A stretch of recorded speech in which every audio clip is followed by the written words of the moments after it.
Tito Soto may isang kanta pang ihahanda sa Singing Queen at team ni Kim Chiu ang nagwagi sa magpasikat.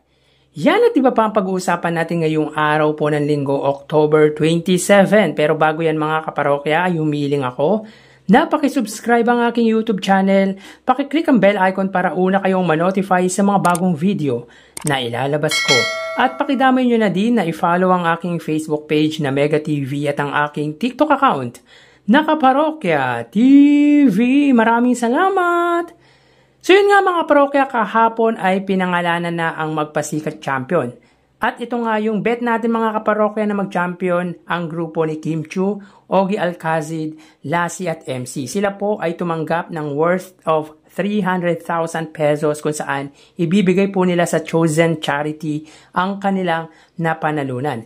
Anyway, tulad ng sinabi ko mga kaparokya, ang team ni Kim Chiu po yung masasabi kong maganda yung performance sa lahat po ng nag-perform. At hindi tayo nagkamali dun mga kaparokya. They deserve to get the crown mga kaparokya sa magpasikat ang ika-15th year anniversary celebration ng Madlang People Noontime Show. So again mga kaparokya, congrats kina Kim Chiu, Ogie Alcacid, Lassie at MC. Samantala, speaking of Kim Chiu, ayon sa pabirong sabi ni Vong Navarro sa It's Showtime kamakailan, ang dahilan daw di umano ng pagbawas ng talent fee nito ay dahil daw sa dating PBB alumnus na si Kim Chiu.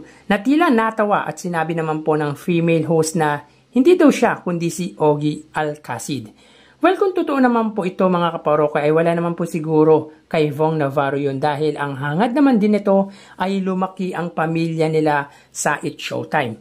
Matatandaan na naging bahagi ang Chinita Princess sa noontime show ng ABS-CBN back in 2020. At si Vong Navarro po ang isa sa original ng It's Showtime. At si Vice Ganda po that time mga kaparokya back in 2009 ay judge po ng It's Showtime. So hindi po siya yung original na host ng It's Showtime kundi si Vong Navarro, Ann Curtis, at kung daw nagkakamali si Jugs at Teddy at si Kim at Kenza. So yun nga mga parokya, speaking of Vong Navarro naman po kahapon ay nag-guest ang grupo nito na Street Boys sa Eat Bulaga. At grabe parang walang pinagbago at nandun pa rin ang angas ng mga kagrupo ng It's Showtime host na sina Jong Hilario at Vong Navarro sa dance floor. Sa hindi nakakaalam mga kaparokya, si Jong Hilario at Vong Navarro po ay original member ng dance group na Street Boys kung saan nagsimula ang mga ito sa Eat Bulaga. Meaning si Jong at Vong ay official na nagsimula sa noontime show ng iconic trio. Grabe ang angas at sabay-sabay pa din ang grupo nila Spencer Reyes, Danilo Barrios, Joey Andres, Chris Cruz, Michael Sesmundo, Maynard Marciliano, Jong Hilario at Vong Navarro na nakatakdang mag-dance concert New Frontier Theater this coming November 8. So kumpletong grupo at umuwi pa ang iba mula sa ibang bansa para sa dance concert na to. Spencer Reyes had also been part of Eat Bulaga dahil takaw tukso sa kanya dati si Aiza Sigera. Sila po ang pinagla-love team ng Eat Bulaga noon. Mga kaparokya, bago natin ipagpatuloy ang ating kwentuhan ay mag-shoutout po muna tayo.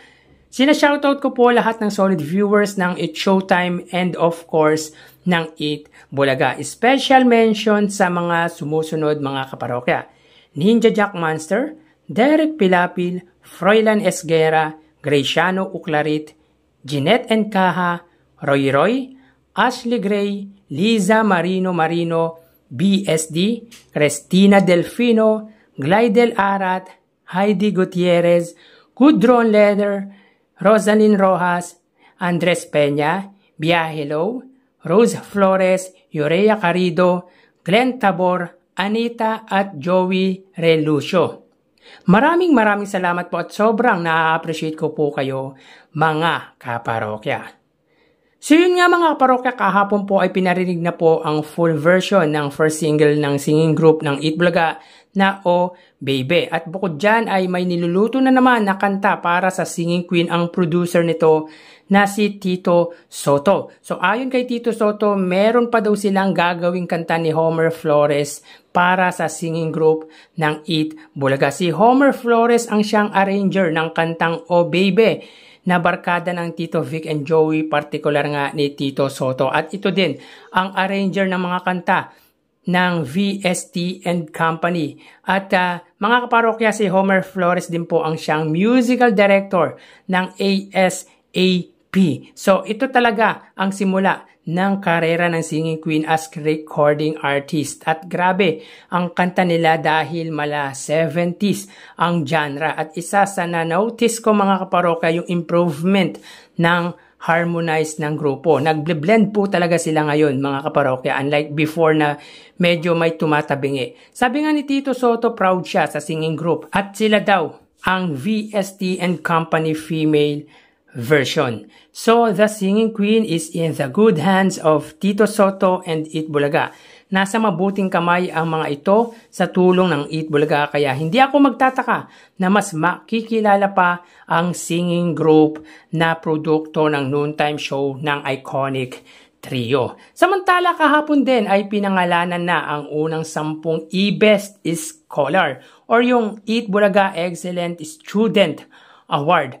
So yung unang 10 po ay already enrolled. Nakapag-enroll na po sila na nanganganib na mahinto sa pag-aaral dahil sa hindi na kayang matustusan pa.